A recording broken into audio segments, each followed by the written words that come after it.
Good evening. Today's Thursday, April 24, 2025. Time is 6:30. Brian, can we please have roll call?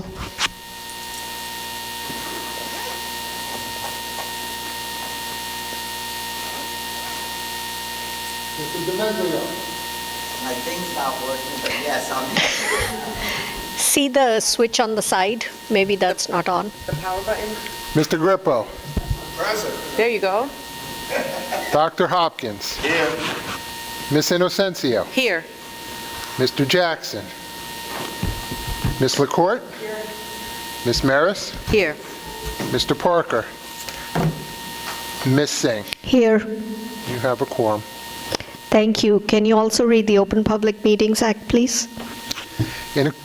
In accordance with the Open Public Meeting Act, Public Law 1975, Chapter 231, Sunshine Law, copies of the public meeting notice were sent to the Courier News, the Home News Tribune, the Star Ledger, the Franklin Reporter, Tap Into Franklin Township Clerk Manager, district schools, offices and associations, PTO presidents, and posted on the district website. Thank you. Can I get a motion to move into confidential session, please? Moved by Nancy, seconded by Dennis. All in favor? Aye. Thank you. We have a motion to adjourn to confidential session for the purpose of discussing confidential matters, including personnel matters, a workman compensation settlement, and an administrative contract discussion. Minutes of the confidential session will be made public when the reason for confidentiality no longer exists. We'll be back. Good evening, everyone. It is still Thursday, April 24th. We're at 7:39. I apologize for the 9-minute delay. We are coming back from confidential session for the purpose of discussing confidential matters, including personnel matters, a workman's compensation settlement, and an administrative contract discussion. Minutes of the confidential session will be made public when the reason for confidentiality no longer exists. If you are able to, please stand and join us in the Pledge of Allegiance. Nick, can you lead us in the Pledge of Allegiance, please? Allegiance to the flag of the United States of America and to the republic for which it stands, one nation, under God, indivisible, with liberty and justice for all. Thank you. Erica, can you read the mission statement, please? The mission statement of Franklin Township Public Schools. Franklin Township Public Schools embraces its diversity, fosters excellent educational innovation, and empowers all students to achieve their highest potential. Thank you. Can I get a motion to adopt the agenda? So moved. Moved by Bill. Can I get a second? Seconded by Nancy. All in favor? Aye. Thank you. With that, we'll ask our student representatives, Darthi and Heidi, to give us our report. Hi, my name is Darthi Sastry, and in case you don't remember me, I am one of the new student government BOE liaisons. Hello, my name is Haiti Vera, and to start off our announcements, we recommend that you come to the Green Fair on May 3rd from 11 a.m. to 2 p.m. to learn more about Franklin High School's recycling initiatives. Apologize. Like it's ice cream. Project Graduation's permission slip is available now on the Class of 2025 Google Classroom. Tickets are $20. Students should fill out the permission slips and pay before May 17th for a $5 discount. The next student government meeting will be Thursday after school in room C123. This summer leadership training conference and final fundraisers are on the agenda. Election paper is due as well. DECA is conducting a food drive to benefit the Franklin Food Bank. Members can bring in non-perishable items like canned foods or even water bottles and more. The drop-off boxes can be found in the school store. On Wednesday, April 30th, FHS Model UN will be hosting a fundraiser at Panera Bread on Elizabeth Avenue. The fundraiser will run from 4 to 8 p.m. Show a copy of the flyer at the checkout counter or use code FUND4U. Thank you very much. Next, we're going to go on to the public hearing on the advertised proposed budget for 2025-2026.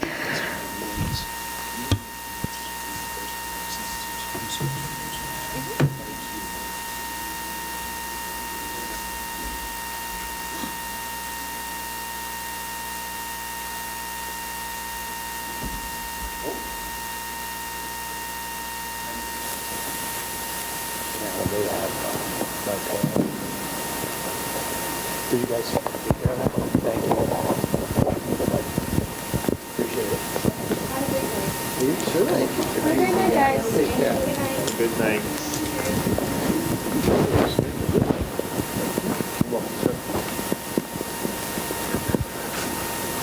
Okay, folks. Sorry for the momentary delay. Just wanted to get the young ladies organized. Well, welcome to the 25-26 school budget hearing. This is the third run-through, so things are a little bit different on this go-round. First, I want to just take an opportunity to, I don't think the introduction's necessary, but at least acknowledge our board members for all the work that they did. Extremely challenging budget year. Those with an asterisk, and there's a double asterisk there for one person who unfortunately couldn't be with us this evening, but they are members of the Finance Committee of the board, and although the entire board had involvement in the process, the Finance Committee had even deeper involvement in the process. So thank you, and thanks to the Finance Committee for all the work that was accomplished.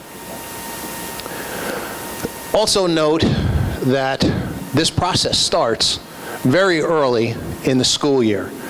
And there are a number of folks that are involved in not only managing the budget, but developing the budget. Close to 40 in this district.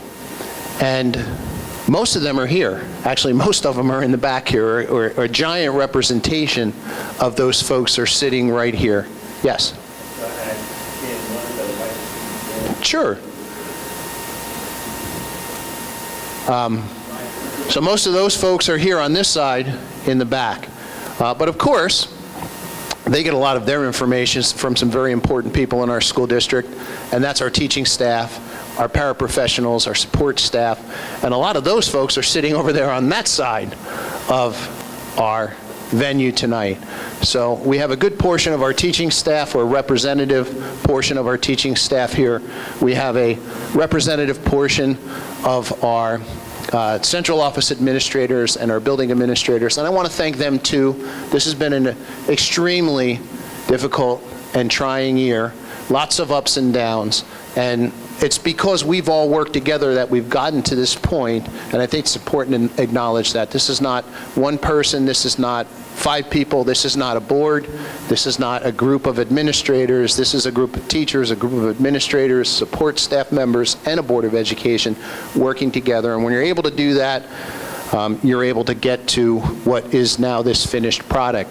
So we're going to go real quick through some of the challenges we've had this year, some of the differences between what we term the preliminary budget and now what is considered the final budget being proposed. Mr. Freed, our school business administrator, will talk about estimated revenues and projected tax impact, which you've already heard about if you were at our special meeting. None of that has changed. Our special meeting on April 10th, we talked about that. And then we hope to gain board approval. Once approved by the board, Mr. Freed goes to work, and he and his staff upload all of the information that's necessary, and then by July 1, everything is ready, and we turn into the new school year. July 1, 2025 is the beginning of the new fiscal year for us. So, challenges in FY26. Well, we had a reduction in revenue. Millions of dollars lost in the form of state aid, state facility tuition increases, semi-aid projections that were reduced, fund balance revenue loss, and interest revenue reductions. On top of that, we had increased fixed expenses that were way above the cap, or the levy cap rather. Salaries, health benefits, transportation, utilities, PERS contributions, insurances. These are all things that one would consider, well, certainly not salary and health benefits, but a lot of the other things not directly related to the classroom, but yet are part of our fixed expenses, and they too need to be covered. And what happens when these kinds of occurrences happen is you get an imbalance. And on one side, this is all of our classroom spending called the adequacy budget, things that are connected to the classroom.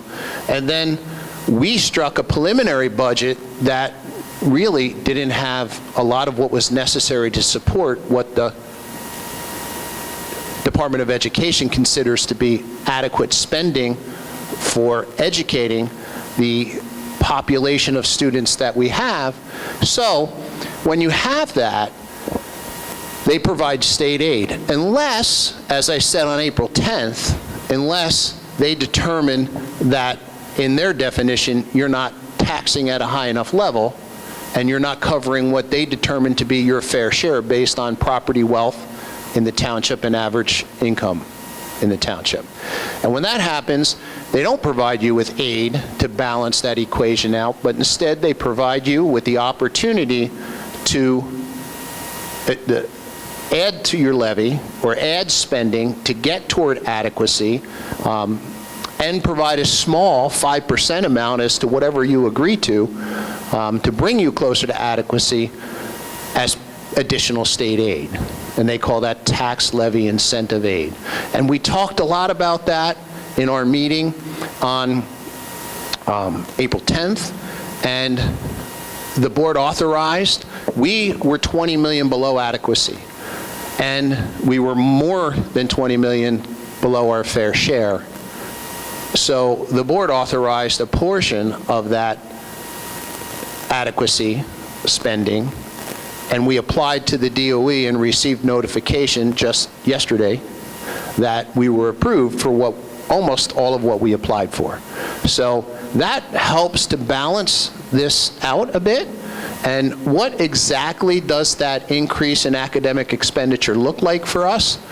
Well, on the program side of things, it helps us to restore supplies to the content areas and the schools, because we had a pretty significant cut to the school budgets and to the content area budgets as part of the preliminary budget back in March. It allows us to restore those programs that support social and emotional learning. It allows us to restore our Road to Success alternative program back to what we currently have, rather than trim it down to what it was going to be under the preliminary budget. It allows us to restore after-school busing. It allows us to refresh our Chromebook program. It allows us to restore our full complement of academic intervention support teachers. It allows us to provide our full complement of academic coaches, all pared down during the March 18th preliminary budget presentation. It allows us to restore the secondary dean of students, both at the high school and at the middle school level, positions we had eliminated during the March 18th preliminary budget presentation, or were recommending and were approved. And it allows us to restore those vacant teaching positions that we were taking in order to balance the budget so that we can maintain class sizes and allow for more academic opportunities as we fill those positions. So, how does all this tie into your budget goals, the board's budget goals? Well, the preliminary budget already considered these things, and I talked about it back on March 18th. No need to review these. Been online since March 18th. Nothing different here. What wasn't included in the preliminary budget that turned into the advertised budget, that is now being restored as a result of the application approved on April 10th, is the dean of student positions and the behavioral health supports in the form of RBTs, clinical social workers, so forth and so on. Those were things that were significantly impacted when we first rolled out this budget back on March 18th. Again, and that's all under the goal of health, mental wellness, and safety. Under the goal of providing to meet the goals of our strategic plan. These were all things we had committed to through the preliminary budget, and we talked about those back in March. These are the things that we were able to restore or bring back, and in this case, we restored after-school busing, which was not part of the March 18th budget. But now, thanks to the April 10th application that has been now approved by the commissioner, that has come back. Under Goal 3, specialized programs, technology, STEM, and all the wonderful things that we do, all of those green buttons were things we previously had talked about and said, hey, These are items that we, as part of the preliminary budget, will continue. These blue items have been things that now have come back. A deferred Chromebook and tech lab refresh. The restoration of RTS, remember that was going to a 4-hour program and would have shrunk in size, is now going to be a 6-hour program, and we're back with our focus on career development as part of that program. Really important. And we've worked hard to get there, and now we're back.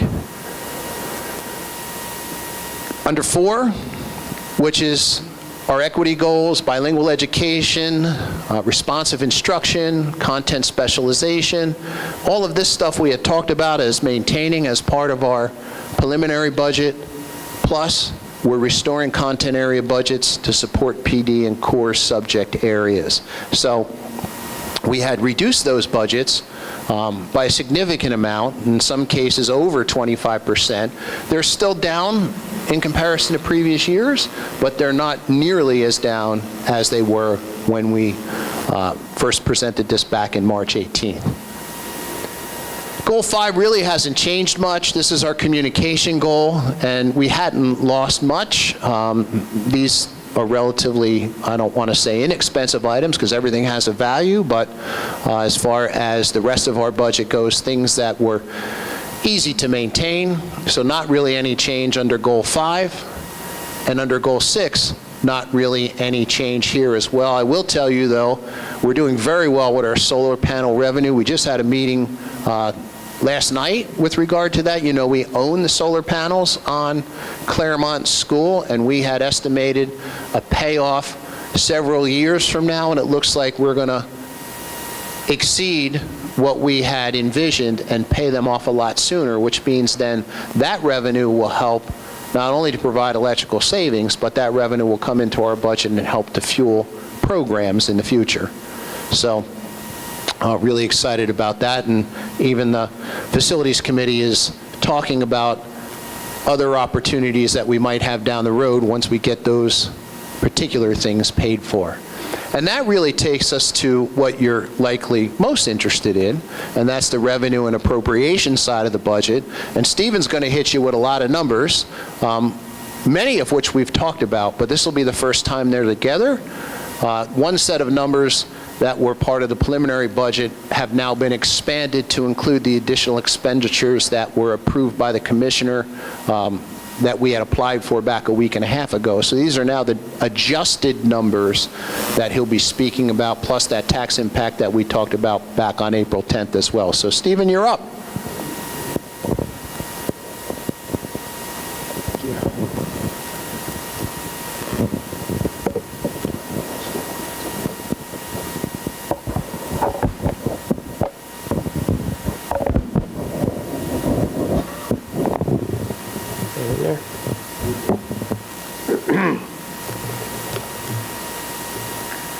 Good evening, folks. So as Dr. Ravalli said, I'm just going to run through the numbers with you. They are different from the preliminary budget numbers. As he said, due to the additional spending application that was approved by the Board of Ed and by the DOE.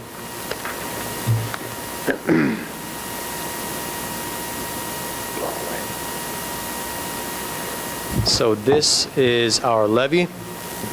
$175,899,776. So this represents our 2% levy cap increase over the prior year's levy, inclusive of the additional spending application. The next line, 35,85,205, that is our health care adjustment for health benefit costs that are in excess of 2%. It's an allowable waiver, they call it, for a total levy of $179,484,981. And that represents 86% of our entire general fund revenues budget. So in this district, we're very much tax levy dependent. In some districts, maybe it's half, tax levy and half state aid and other grant monies, but in this district, 86%. So we fund the lion's share of our budget with the tax levy. These items did not change from the preliminary budget, but I'll roll through them quickly. These are cap reserve projects that are coming out of our reserve account. Hot water heaters at FMS, maintenance vehicles, classroom doors and lockdown shades at all of our schools, boiler replacements at FMS.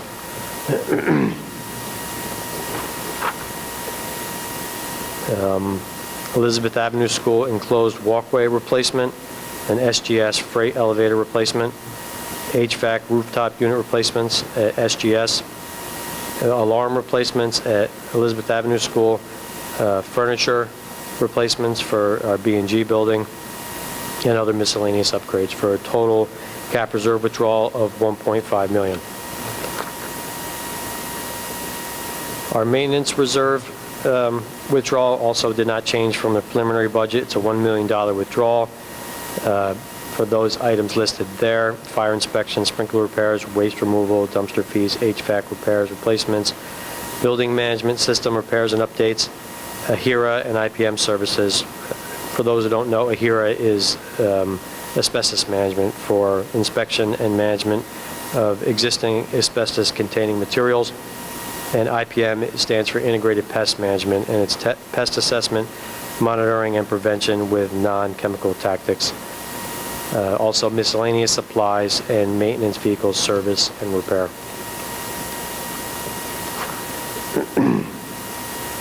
So this slide did change, but the only one that changed is the tax levy line item. So this is our local revenues, and the first line is the tax levy. You can see that's $179,44,985, which is the vast majority of that column, which is $185,061,981. So the tax levy, that's the 2% cap plus the health benefit waiver plus the additional spending allocation. The fund balance, that's excess surplus. We are not planning to use any. That represents unspent appropriations from our fiscal year 24 budget that we use as a revenue, but we didn't have any available to us to use, so we did not. We're estimating the same amount of tuition for incoming students that are not residents of Franklin. Cap reserve and maintenance reserve, the $1.5 million and the $1 million.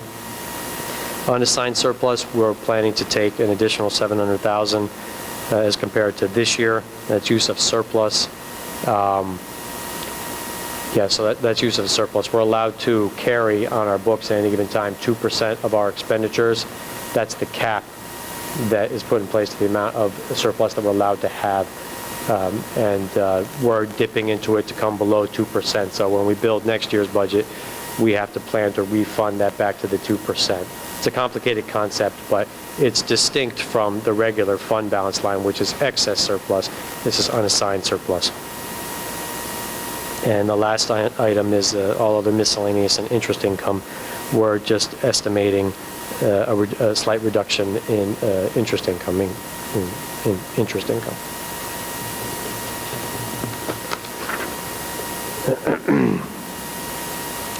So this slide, the item that changed from preliminary is the total state aid. It's still actually a decrease of $280,592, but we gained a little bit in our additional spending application. That 5% of the additional spending application, is coming to us in the form of a tax levy incentive aid, which is roughly $500,000, which is built in. The rest of it was, allowed to be tacked onto our levy.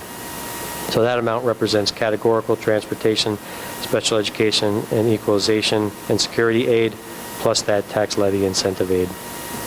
The extraordinary aid, we're estimating to be same amount as this year, $2.750 million. That's aid support for out-of-district tuitions. The semi-aid, that number is given to us. So they tell us what we should budget there, and they, drove that down 88.21%, which was a huge loss for us. But that's reimbursement for health-related services provided to Medicaid-eligible students. So our total general fund revenue we're projecting $208,884,934. We also have the Special Revenue Fund and the Debt Service Fund. Those did not change from our preliminary. So our total operating revenues, we're estimating for 2026 to be $235,761,188, increase of $15,274,101, and a percentage increase of 6.93%. It's worth noting that a month ago when we did the preliminary budget, that 6.93 was 1.91, and that was causing significant budget cuts on the appropriation side just to balance, because the budget was only going up 1.91. So yeah, made a significant change, the tax levy incentive money. So this is our entire appropriation budget, kind of shoehorned into a handful of categories.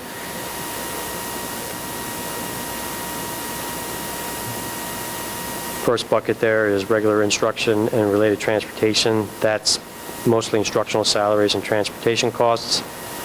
Bilingual AIS and alternative ed. The next bucket, special ed instruction, is the next bucket, primarily salaries. Co-curricular, that's athletics and co-coordinators. Student support services is CST, nurses, guidance, and related services such as OT, PT, and speech services.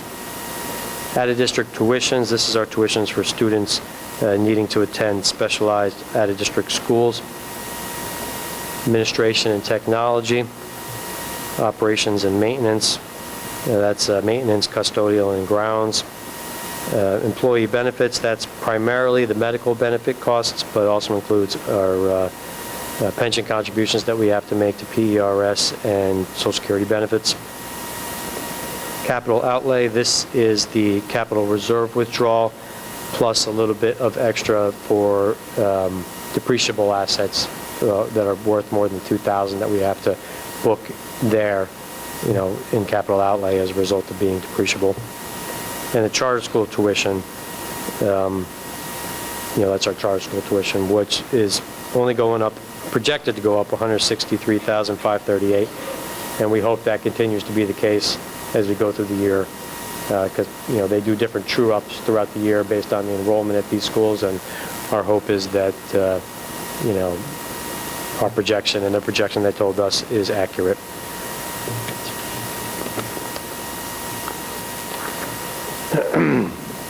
So the tax rate and how it affects the average homeowner in Franklin Township. So these numbers are presented and calculated on a calendar year basis because that's how the township presents it. So our calendar year 2025 tax levy, $177,697,809. Now, that represents to us, on a fiscal year basis, the second half of this current year fiscal year that we're in, because we're July to June. So it's taking half of this current year levy money and the first half of FY26, which is July to December, to come to the calendar year. And now when you take that and you divide it into the net valuation taxable, that's, people call that the ratables. That's all the values of all the properties in Franklin. And you divide that out by what our levy is, you get a tax rate per $100 of 1.06%.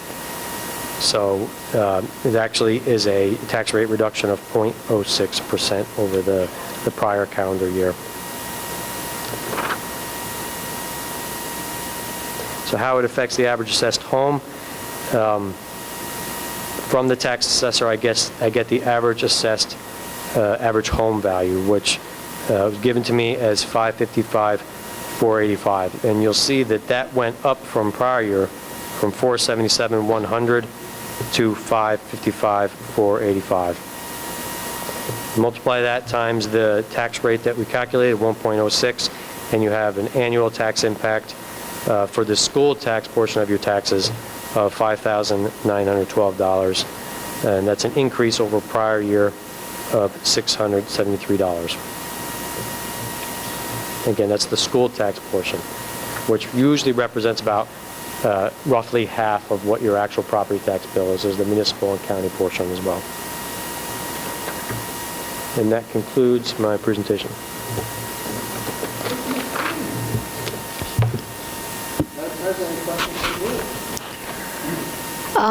I will begin with just thanking everyone for this presentation, and especially Mr. Freed for the comprehensive numbers.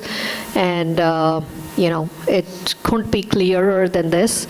And for the Finance Committee for looking into it really carefully. And I will start from my left. Nick, any questions? No, I'm good. Nancy? Erica? No questions, thanks. Jimmy? No questions. Lori? No questions, thank you. Bill? Steve, what'd you say the rateable was in Franklin? 16 billion? I don't know. Is that the middle one there? 499,400.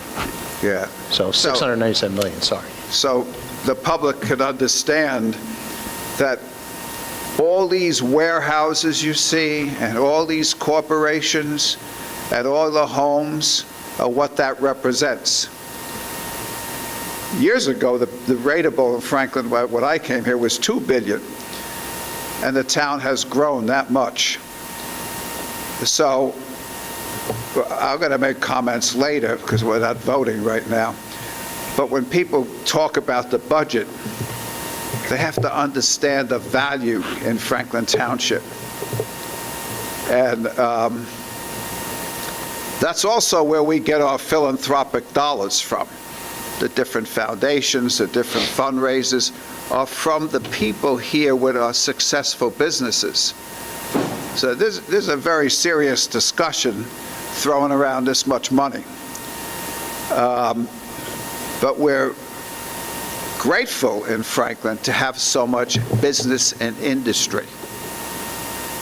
Or we'd really be in trouble. Some of these towns, I don't know how they do it. Of course, we got trucks running all over the place and warehouses every time you turn around, but it adds to that $16 billion rateable.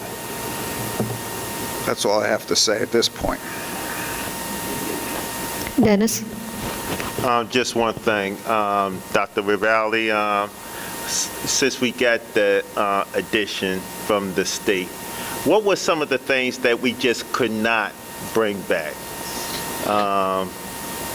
We weren't able to totally restore our budgets with regard to content area supervisors and building budgets. We originally had, in some cases, over 25% cut. There's still probably around a 10% cut on those, somewhere in that neighborhood. Administrative expenses that were trimmed down, all those things that we talked about in the preliminary budget that are non-classroom related couldn't even be applied for. I'm good. Okay, so now I'll ask for a motion to open for public comments just on the budget item only, 3 minutes per speaker. And I would just say for those, because Mary's not here tonight, for that, if you're coming to the microphone, there is a clipboard here. You just need to put your name, address, state your name and address, and then write it. And then that's it. Okay, motion to open by Nancy. Can I get a second? Second. Seconded by Jimmy. All in favor? Okay, comments from the public is now open. 3 minutes per speaker on budget only.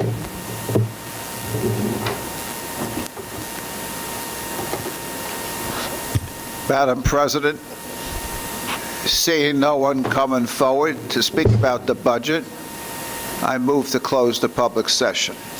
Can I get a second? So second. Seconded by Dennis. All in favor? Okay, so can someone move adoption of the 2025-2026 budget? Moved by Nancy. Can I get a second? Second. Seconded by Bill. Brian, can we get roll call, please? Mr. DiMaglio? Yes. Mr. Grippo.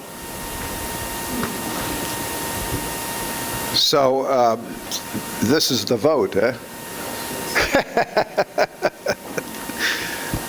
So when the preliminary budget came out, my first concern, I saw that they were going to, there was the elimination of many things, and one of them was the deans. And I was very clear to say I would not vote for this budget if the deans were not reinstated. Because unless we have discipline in our schools, and we have a lot of administrators here tonight, I've been in your shoes. Unless we have discipline in the schools, especially the deans are for the high school and the middle school, of course, then nothing works. So I'm really happy that so much was reinstated. But everybody here tonight is what I would call friendly fire. You're all friends. There's nobody from the public here. But we're going to hear about the tax increase from the public. Years ago, some of you were here, we had a vote on our budget. Maybe 10 years, 15 years ago, Christie, the governor, changed that and put the school election back in the general election, and you don't have to vote on your school budget anymore. You get a 2% increase automatically. And then if you want to increase it, you have to go for a waiver and all that kind of stuff, which we had to do. Everything you see here is what we need to run the schools and to run them the best that we can. And it would help if all of you out there would talk to your public about what those benefits are that we're voting on. Because all they're going to say, you raised my taxes. I mean, I've heard this for 45 years. You picked my pocket. Because we're the only people, the school board, that the public used to be able to vote on. The municipal government, you don't vote on that. They have to fix a road, they fix the road. They want to build a youth center, they bond for it, build a youth center. These are all great things. The school board's different. So, you know, the Board of Ed will hear about the tax increase. Because it's significant. It's not our fault. We had a major budget cut and a major increase in expenses. On the other side, people's homes have increased in value. That's called assessment. So a house that you bought in Franklin for $300,000 is now worth $800,000. And everyone likes to beat their chest about that because they're proud of their home being worth almost $1 million. But when you have to pony up, the Board of Ed gets the anger. So I'm just sharing with you reality. This is not kumbaya here tonight. This is real stuff that we're going to have to pay the price for. I won't say anything else about what the price is. But you guys got to be vocal out there and tell your parents how much you appreciate and how much next year this board's going to work to find areas where we can save tax dollars. But Dr. Ravalli, great superintendent, the administrators, great. We have a lot to be proud of in Franklin. I love talking in this microphone. I personally am indebted to this school district for 5 successful children. And I want you to hear this. And when they ask me, and they ask my kids who are top of the line in all the industries they're in, well, you went to Franklin? Yeah, and I learned about the real world. And I made friends with people from different nationalities. and made them the people that they are. So thank you for what you do. But I wanted to share with you what the board has to face in tomorrow morning's newspaper. Thank you. Yes or no, Mr. Grippo? Yes. Thank you. Dr. Hopkins? Just to small piggybacking on Grippo statement. I'm going to use those words, statement. That yes, this is a very serious matter that all the board members have bestowed on, in the sense that one of the greatest assets is our students. But for us to have a rich, growing, or highly educated student, we have investors.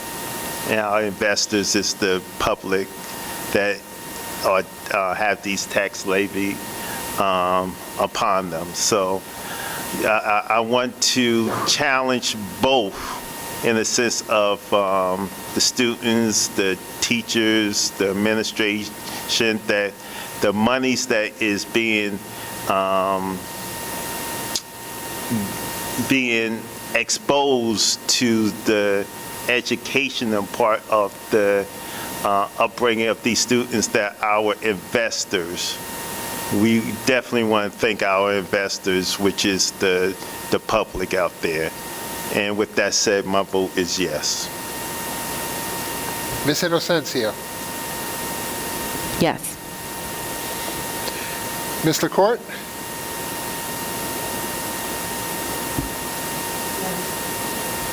Ms. Maris? Yes. Mr. Parker? Yes. Ms. Singh? Yes. Motion carries. Thank you. Now we're on to the superintendent's report.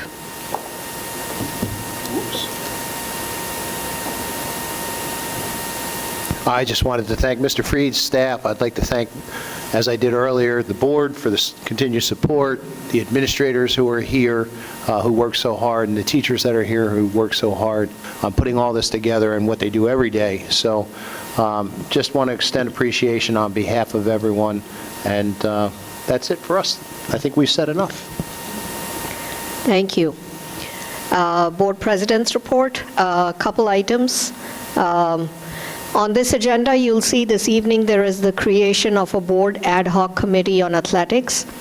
Once approved, I will ask the board members if they wish to serve and announce the members of the committee at the next month's meeting.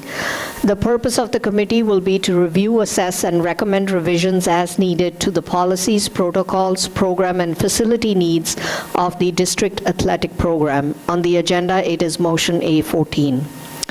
On March 3rd, 2025, our talented musical students from Franklin High School opened the Somerset County School Board Association Unsung Heroes event. As the coordinator of the event reported, their music helped set the event's tone and added a special touch to the evening.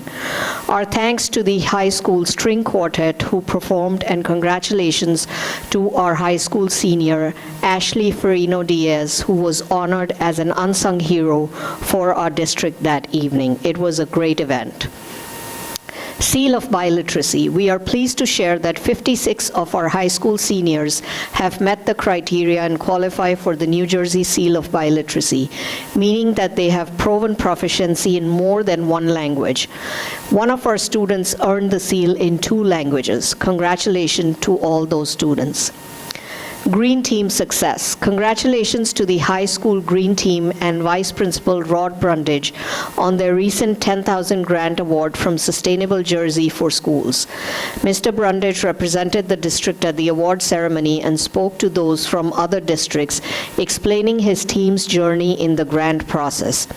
One of the organizers of the event commented that Mr. Brundage's words and success had inspired others at the event and asked about grant opportunities.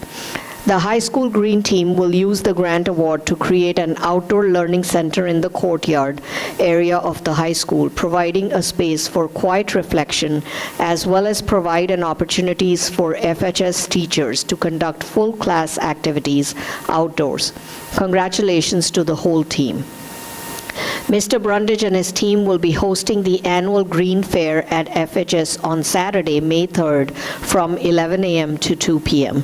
There will be an electric car show, a petting zoo, and plenty of other exhibits for children of all ages. Finally, PBSIS recognition. Another team celebrating success recently is our Positive Behavior in Schools team. Ms. Sharon McNeil, District Behavior Specialist, and all those who work on the school-based PBIS teams should be congratulated for being recognized by the Northeast Positive Behavior Interventions and Supports Network as a gold-level district of distinction because of their commitment to fidelity of the PBIS platform. The district will be honored at a leadership conference this spring. Congratulations to Ms. McNeil and all involved with this important work. Now I am looking for, again, a motion to open comments from the public, 5 minutes per speaker, agenda items only. Moved by Nancy. Can I get a second? Second. Second by Nick. All in favor? Okay, comments from the public, 5 minutes per speaker, agenda items only. Madam President, City Hall coming forward, I move to close. You guys, gentlemen want to speak? Yeah. Go ahead, go speak.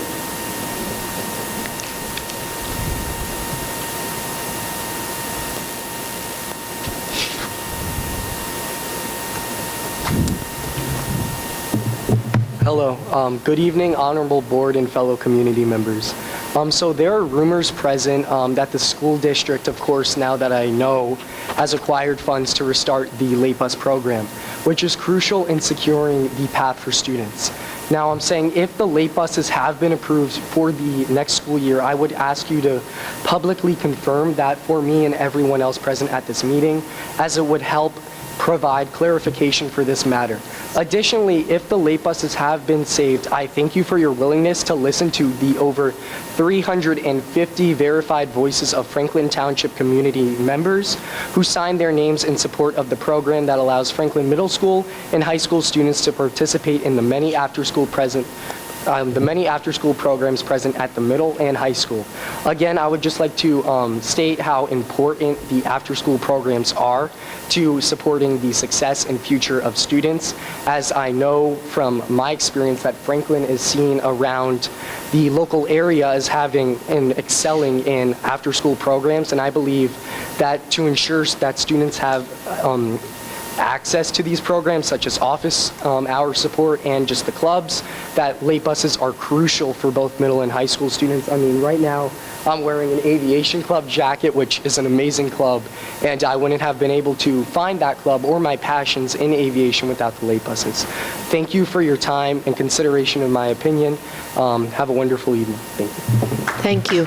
Thank you. Motion to close by Bill. So second. Seconded by Lori. All in favor? Aye. Okay. John, do you want to address that? As soon as I...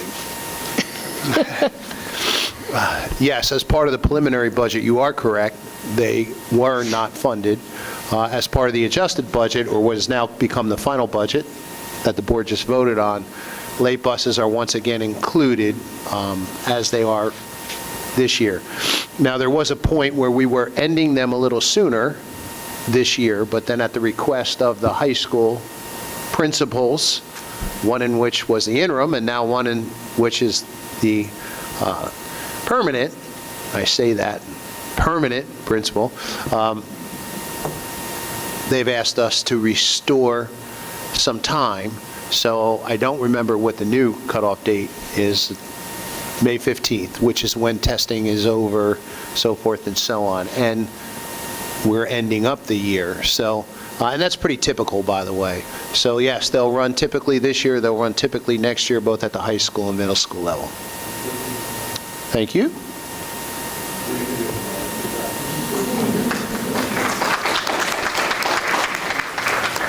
Thank you. Now we're on to committee and liaison reports. I'll request a speed reading so we can get through the agenda fast. Erica, do you want to begin with your report?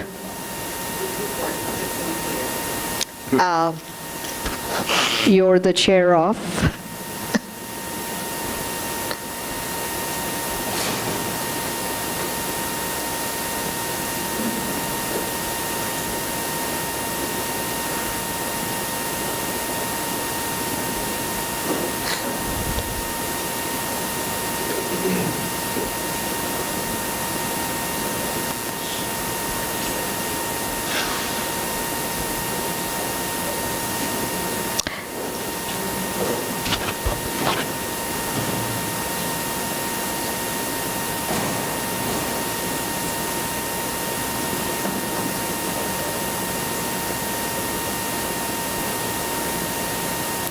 You did not have a report this month?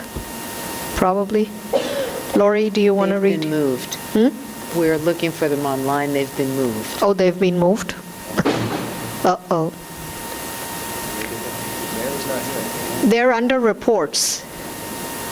If you look at April 24 agenda, there's a section called reports.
No problem. Let me make this bigger.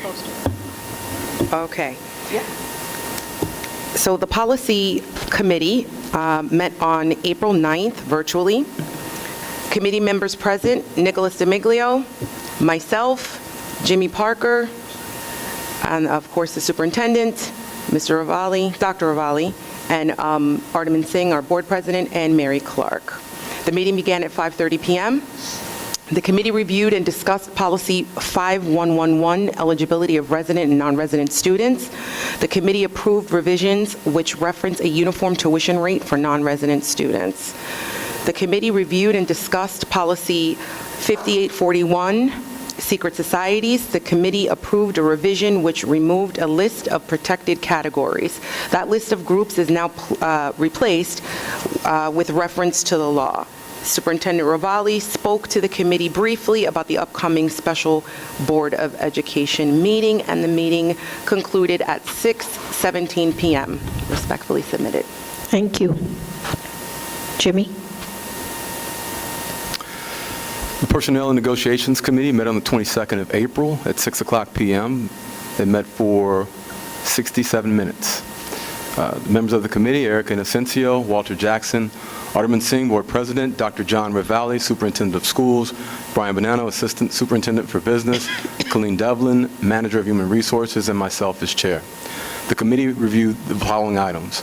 Personnel report from the 24th of April. Number 10, the Personnel Committee reviewed the board reported dated 24th of April. The report includes the appointments of the acting vice principal at FMS, a position that will be shared between two staff members. Also reviewed were the approvals for special education and language arts teachers for the 2025-2026 school year, along with the hiring of paraprofessionals and substitute safety officers for the current year. The attachments include the 2025-2026 reappointments of administrators, certified staff, paraprofessionals, and clerical staff, as well as approvals for federal programs. The report also includes appointments related to additional sessions, curriculum writing, and spring sports. The committee also reviewed leave of absence requests, retirements, and updates related to extracurricular activities and paraprofessional transfers. Workers' compensation was also discussed. The committee reviewed a current workers' compensation case. The summer schedule was discussed. The proposed summer schedule was presented and reviewed by the committee. Negotiations as well were discussed. Mr. Bonanno provided an update on contract discussions and proposed salary increases for non-aligned staff. And for the good of the order, Dr. Ravalli addressed topics including the school calendar, give-back days, and the summer schedule. Thank you. Lori? The Facilities Committee met Wednesday, April 23rd at 6:02 p.m. In attendance were Mr. Walter Jackson, myself, Laurie Maris, Ms. Ardaman Singh, Dr. John Ravalli, Mr. Brian Bonanno, Mr. Stephen Freed, and Mr. Mark McNamara. We reviewed change orders. There's a chiller replacement at Franklin Park School, change order number 2, to be paid from the general repair allowance in the amount of $3,056. This is to repair the existing roof at the location of the new chiller. Also, a chiller replacement at Franklin Park School, change order number 3, to be paid from the general repair allowance in the amount of $8,279. This is to insulate economizer lines in the chillers that were not provided for in the contract documents. Chiller replacement at Franklin Park School, change order number 4, to be paid from the general repair allowance in the amount of $6,869. This is to remove, rebuild, and reinstall the 2 existing CHW chilled water pumps. And the final change order, Zufall project, change order number 5 and 6. The result of these change orders is a credit back of $50 to the allowance. These change orders are to replace laminate countertops with Corian for a cost of $13,950 and a credit for concrete work at the ramp, stairs, and deck areas in the amount of $14,000 for a net credit of $50. Our Zufall project update, Mr. McNamara updated the committee on the Zufall project itself. Mr. McNamara gave the committee project updates about the chiller replacement projects at Franklin High School and Franklin Park School. Relative to facility use, we had a request. The committee discussed the facilities use request that will appear on the agenda. And our energy report. Mr. Freed presented the committee with the status of the Claremont solar system. The meeting adjourned at 6:15 p.m. Can you also do finance, please?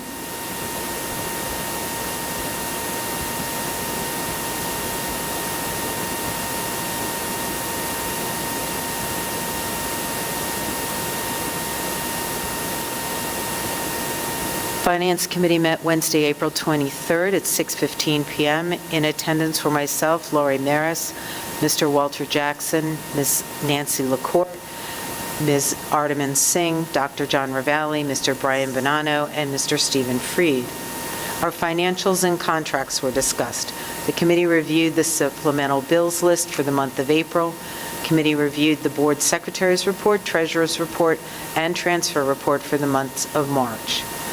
Our charter school payments. The district paid $1,745,787 in tuition and $204,713 in transportation for the month of February. This brings the total charter school costs to $21,098,166 for the year-to-date, and year-to-date tuition $19,437.33. I had read that wrong. Please excuse me. $19,437,033. Transportation year-to-date, $1,661,133. Our fiscal year 26 budget tax levy incentive update, Mr. Freed and Dr. Ravalli discussed the highlights of the fiscal year 26 budget in advance of the public hearing at the next public meeting. This meeting ended at 6:33 p.m. Thank you. Thank you. Nancy, curriculum?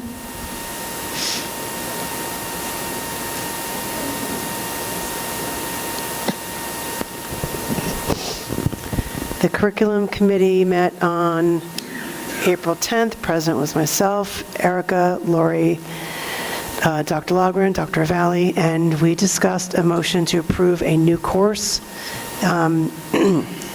adaptive physical education, grades 9 to 12 for special ed students, beginning April 2025, and a motion to approve an MOA with Fairleigh Dickinson for the CTE Aspects of Video Production 2 and Aspects of Video Production 3 courses and their corresponding curricula. The meeting concluded at 6:27. Thank you. Nick, do you have any report? There was no meeting. Okay, thank you. Okay, we're on to new business. Can I have a motion to move all one monthly reports? M1, minutes of the board meetings. A1, travel and related expensive reimbursement. A2, affirm harassment, intimidation, and bullying decision. A3, teacher appreciation week. A4, special education week. A5, autism awareness resolution. A6, sick awareness and appreciation month. A7, donations.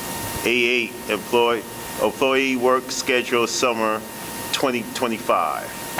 A9, emergency bus exit drill report. A10, special education board policy statement of assurance. A11, revised policy second read.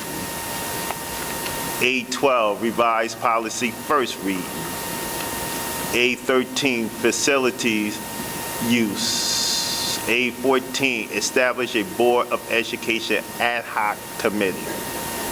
A15, construction trades grant. B1, warrants and payroll rolls. B2, financial reports. B3, contract approval.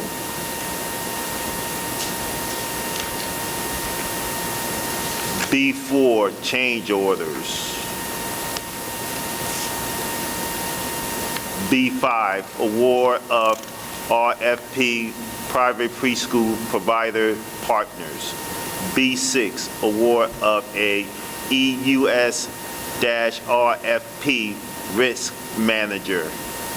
C1, out-of-district students, school year 2024-2025. C2, field trip destinations. C3, field trip applications. C4, new course. C5, memorandum of agreement with Fairleigh Dickinson University. P1, FTA Association President, full-time leave. P2, separation agreement. P3, personnel report number 10, dated April 24th, 2025. P4, settlement agreement. So there's a motion for R1, M1, A1 to A15, B1 to B6, C1 to C5, P1 to P4. Can I get a second, please? Second by Nancy. Any discussion on any topics? Erica? Jimmy? Lori? No, thank you. Bill? No. Nick? No, Brian was nice enough to explain a question that I had. Thank you. Thank you. Nancy? Dennis? Okay, Brian, we're ready for roll call. Mr. D'Amiglio. Okay, so I abstain from check number 125392. That's a check made out to the Chamber of Commerce, which I'm president of, so that's a little bit of a conflict. And also on the payroll, on the personnel report, any salaries related to Elizabeth Avenue School. I'm good with the rest. Okay. Mr. Grippo. Yes. Dr. Hopkins. Yes. Ms. Inocencio. Yes. Ms. LaCourte. Yes. Ms. Maris. Yes. Mr. Parker. Abstaining from P3, yes. And Ms. Singh. Yes. Motion carries. Thank you. And now we're on to comments from the public, 5 minutes per speaker, any topic. Can I get a motion to open? Moved by Nancy, Second. seconded by Erica, all in favor? Aye. Okay, comments from the public, 5 minutes per speaker, any topic is now open. Please state your name and address, and there is a clipboard, make sure you write your name and address on that too after your comments. Thank you. Good evening. My name is Susan McCarthy, 12 Pachilla Lane.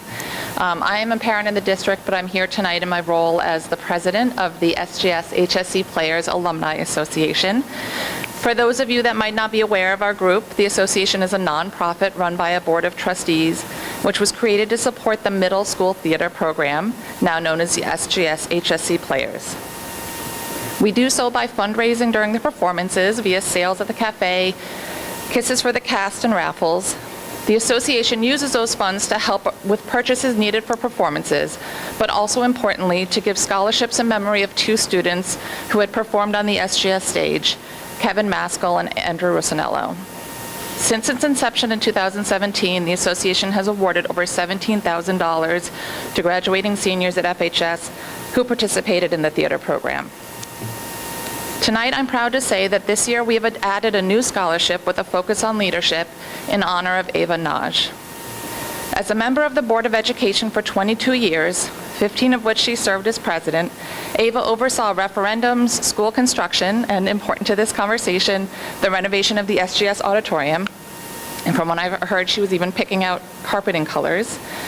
In addition to her contributions to the district, which were vast, Ava was a founding trustee and officer of the Alumni Association.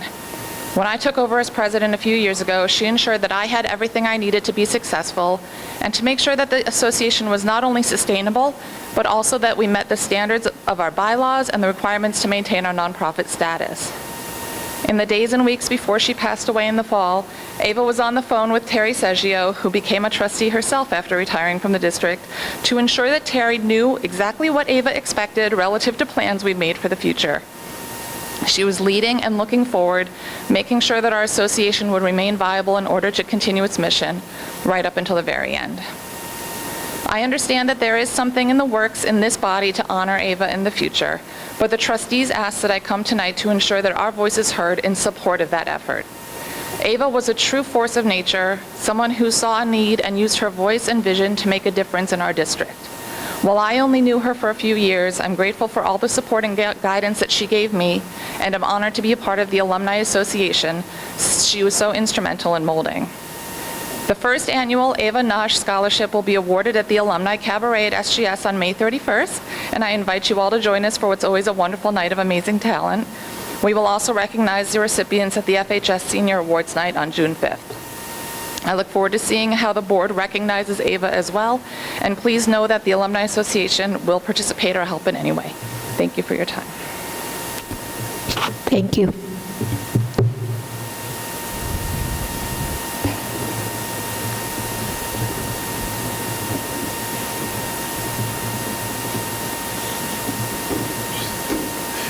Seeing no one else coming forward, and move to close the public session.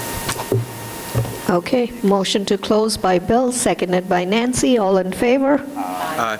Okay, we're on to the last item, good of the order. Nick, do you have anything?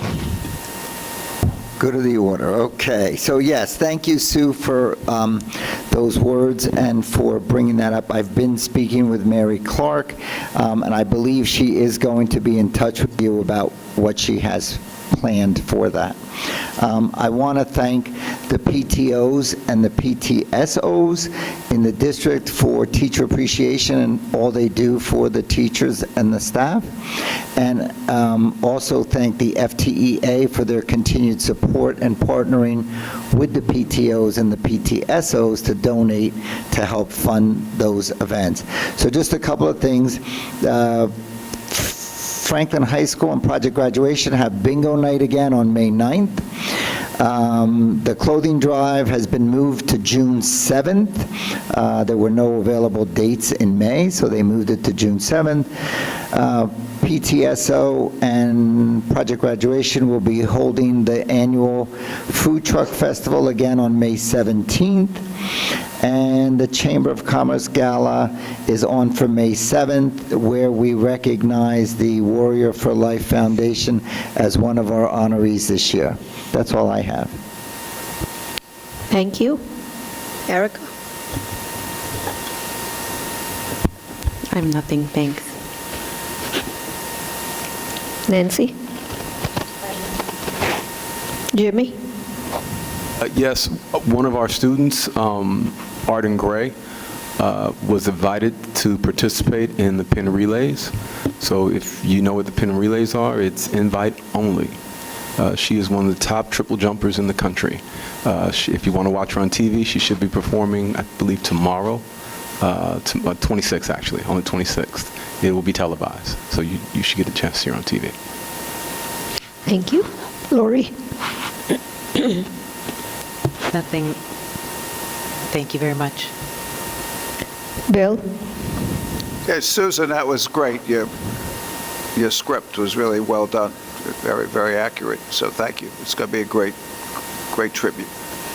That's all. Dennis? Nothing tonight. Okay, with that, meeting's adjourned.